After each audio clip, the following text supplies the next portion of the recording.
প্রবাসীরা যে এত কষ্ট করে, ঠিক মতো খাবারটা খাইতে পারে না, অনেক সময় বেতনও পায় না, মাও ভুল বুঝে, ভাই তো ভুল বুঝে, বইনেই তো ভুল বুঝে, বউ ভুল বুঝে, বউ মনে হয় বাপের ভাই মা বাপরে দিয়ালা, আর মা বাপের মনে করে টেহা মনে বউরা দেয়ালা, গত মাসে দিয়েছিল অহন দিয়ে আমরা টেহা দেয় না, কিন্তু তে যে বেতন পায় না। আমি নিজে দেখছি প্রবাসীদের দৃশ্যগুলো, আমি কেমনে বুঝাবো আপনাদেরকে?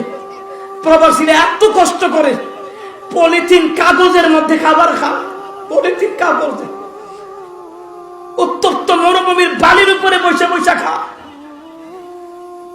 আমি এবং শোয়েব আশরাফি গেলাম, ওরা তো আমাদেরকে দেখলেই চিনে, দৌড়াই আসে, হুজুর কেমন আছেন, একটা ঠান্ডা খান। আমার কি ভাই, আপনারা যে কষ্ট করেন, মন তো চায় না আপনাদের কাছ থেকে আমরা খাই।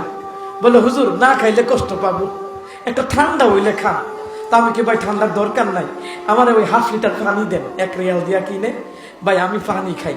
তবু ওইটা খাই না, হুজুর পানি খাইবেন, এটা খাইলে তো আমি খুশি হইতাম না, অন্য কিছু খান। আমি কি না ভাই, আপনারা যে কষ্ট করেন, যদি আপনাদের দেশের মা বোনেরা দেখতো, আমার দেশের মা বোনেরা দেখতো, তাহলে ওরা চিন্তা করতো, বলতো দেশ হয় রিক্সা চালাও, এত কষ্টের দরকার নাই।